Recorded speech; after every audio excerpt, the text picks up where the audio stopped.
Hey everyone, I hope you're doing well today. The thing is with Foodie Beauty, I can't react really much anymore. I see, I'm not even interested to watch really anymore. I'm glad about that. So I'm watching other things. At 5 o'clock, I have my interview today. It's a Zoom interview, and I already started my hair, and I will put on makeup. Anyhow, I will let you know how that went. I talked with Steve yesterday about this, and it's not my profession, the movie world. It's really not for me. I have no experience in this. I'm with exhibitions, trade shows, sales, international business relations, travel, communications. I'm with that. Management, restaurant, bar, gastronomy. But if I would like to be in this. Who doesn't want to be in the world of films? I don't think there's everybody would like that, I think. It surely is interesting, especially if you're in America, you're European. In Europe, it's different. I don't know how it is, but I think in America, it's quite an experience. Let's see what will happen out of that. But basically, I'm not going to put too much hope in this because I talked to Steve and it's not really for me, but it would be good. But it's not based in Ohio, so most likely to move. I don't know where they said, where it was mentioned.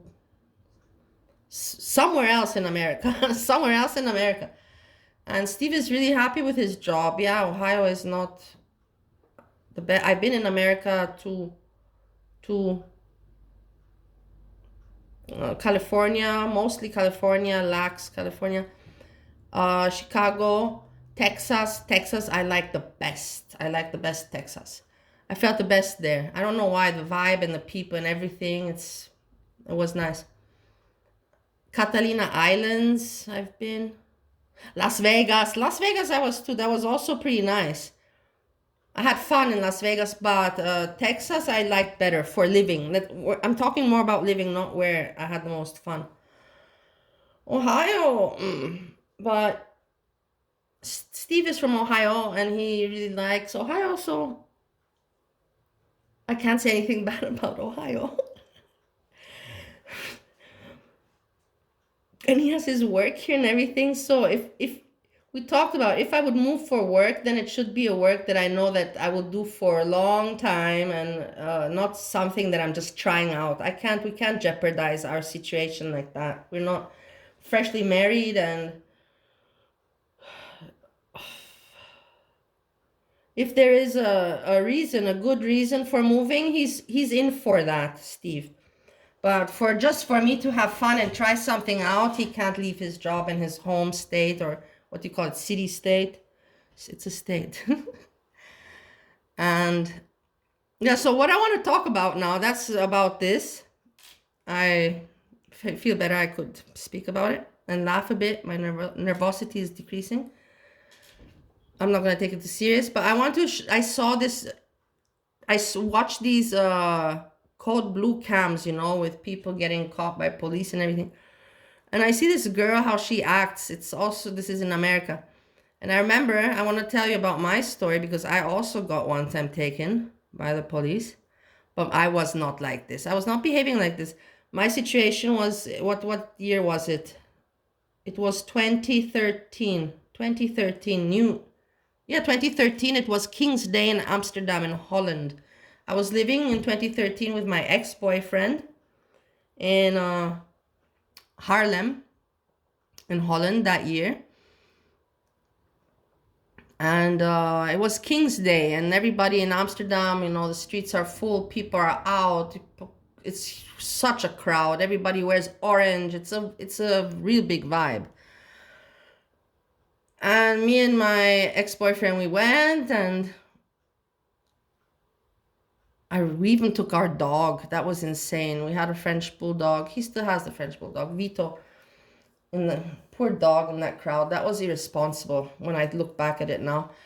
But anyhow, and we were with the dog and in the crowds, and we met some people. Everybody's meeting, talking, drinking, shots. And we found this place where they gave us shots of absinthe. And okay, it tastes good, and I took one, two. After a while, I was okay. I was fine.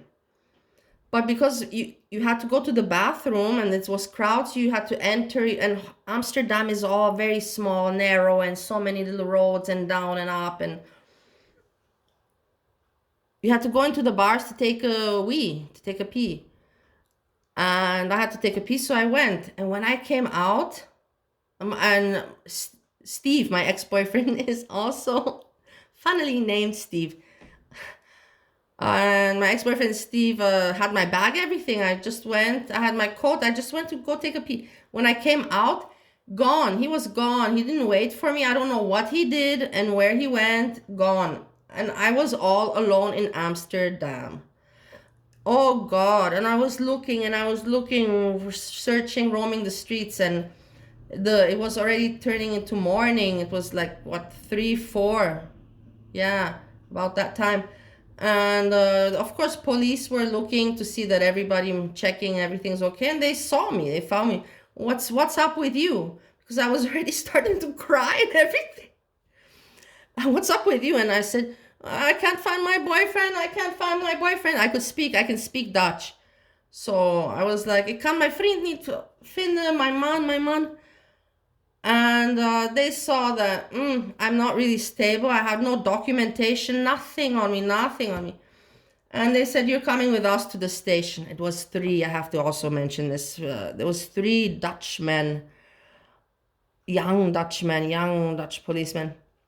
I have to say that very nice looking. I'm like, okay, I'll come with you, no problem. In the state I was in. The thing is, I wasn't really realizing what's going on. So then I got to this police station, the jail, and I got into my cell. The cell had a toilet, so you had your own toilet. I was alone in the cell. It was cold, clean, stony, not, comfortable. And they put me even to undress and put on that police jumpsuit or whatever they give you. And then I was in the cell and I was like, what happened? What just happened here?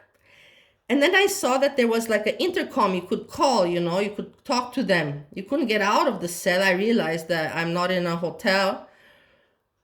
But I was so still under the influence of that absinthe that I found that thing. And I thought, at one moment I thought that I was in a hotel, and I started to ask them, please bring me coffee. And I think these people were laughing at me. Obviously, they're laughing at me because they entered my cell. All 3 were still there. And they entered and they said, you are not in a hotel. There's no coffee here. They're like, you have the tap, you have water from the tap, and you have the toilet. And tomorrow we'll talk. They're like, get some sleep. And then I went to sleep. I woke up after a few hours and I realized what happened. I was so ashamed. Oh my God, And they're like, okay, we cannot release you without knowing who you are. So I said, okay, I don't have my phone on me. I have nothing on me. And I don't remember any numbers by heart. The only number I remember by heart is my mother's number in Bali. As if that ever helped me. But I remember that one. And I said, you can call my mother. She can explain. And then I gave them the Bali number, 00623661. I'm not going to dox my mom. And they're like, we cannot call in Bali. We can't call this long distance. It's very expensive. You have to give someone from Holland. I'm like, okay. My ex-boyfriend, Steven Jacobs. And they're like, okay, they looked in the computer. They're like, there's 100 of them in Holland, or there's many people with that name. And then in the end, they just said, you know what? You just go and don't ever do this again. Always stay safe. I'm like, yeah, I know it was very irresponsible of me. And in the end, I was on the street in Amsterdam, so I had no phone. I didn't know how to get to Haarlem, another city in Holland. You have to use the train. It's about 20 minutes or something like that. I had no money. I had nothing. No address. So I knew that his mother, Steve's mother, was living in Amsterdam. So I only had, the only thing I could do is try to locate that mother's house through memory. And I walked the streets, the walk of shame, but the biggest walk of shame ever. And my stockings were ripped up. I looked like, oh God, I will never forget it. My mouth was dry. I had no water on me. I had no money. I had no cigarette. And I walked. After 3 hours walking,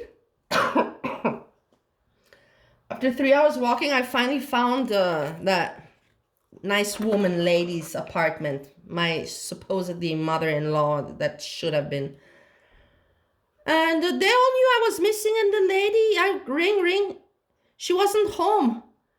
So I had to wait on the street in front of the apartment, and a Spanish woman with her child, with her son, saw me, and she asked me, "Are you okay?" And then when that woman asked me that, I just broke out into tears. And I'm like, "No, I'm not okay. Can I please have some water? And can I use Skype? I need to Skype my mom or Steve's." And she said, "Of course." And she let me in her apartment, and she gave me some, please eat something, she's like a banana sandwich, water. She's like, "Please sit down, take your time." I was shivering. I was in such distress. I was shivering. And I reached my mom. I reached Steve. And Steve's mother was swimming. She did not care that her supposedly daughter-in-law was missing in Amsterdam, went missing the other night. She didn't care. She went swimming. Wow. And Steve took the train from Haarlem, came to Amsterdam, picked me up. I didn't even see the mom or anything. We just went directly home. I asked him what happened, and yeah, he couldn't say much. Important is that I survived that night as well, and that experience. And now I want to show you how some other people act when they're drunk. It's ugly. Don't do it. But this is ridiculous.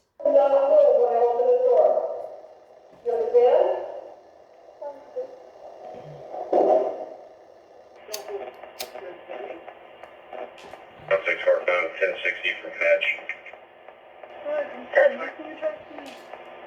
I was mad at myself, man. I understand that. What the do you want from me? I was defending my I'm sorry, but you're crazy, your job. No, I could never. I never was like that. That's for sure. Step in. What's your name? No. Now what? No. You weren't doing this, bitch. You fucking young as fuck. You stupid as fuck, bitch. I'm a female. You slammed me in the fucking Look at that. Wow. Right. I didn't do shit. You slammed me in the fucking cement. You stupid as fuck. Why you got me in handcuffs? You think I'm scared? Nah, bitch. It's a little resist. It's a little bit. Because I broke my fucking hand. And you didn't even give a fuck. Let's revoke your bond. Watch this fucking bullshit. Bitch, yeah, Rebecca. What about it? What a fucking matter? I don't give a fuck. Yeah, but Yeah. 212 comm center. amazing. You can see my fucking face still, bitch. That's rough. Out of the way. You said you can see my fucking face. Not very long. Wow. Wow. You're off to jail. Wow. Honey, I don't give a fuck. Neither do I. I don't give a fuck. Like, I wonder who raised people like that. Like, my parents were, I don't want to go now. I don't have time. But who raised people like that? Okay, I shared my story. I had my fun. Now I'm going to continue with my makeup and getting ready. I hope I didn't bore anybody. I always worry about it. In the end, I know it's my channel, and I don't have to be insecure and worried, but I also don't want to feel pathetic. I'm having my fun with this YouTube. It's my channel. I'm having my fun. But I do know that I took it sometimes, I get too invested. And I know that's not good. That's my issue where I have my concerns. Like, I'm too invested and people are like, "You're a smart person, a good person. What are you doing so much commenting and all this on YouTube?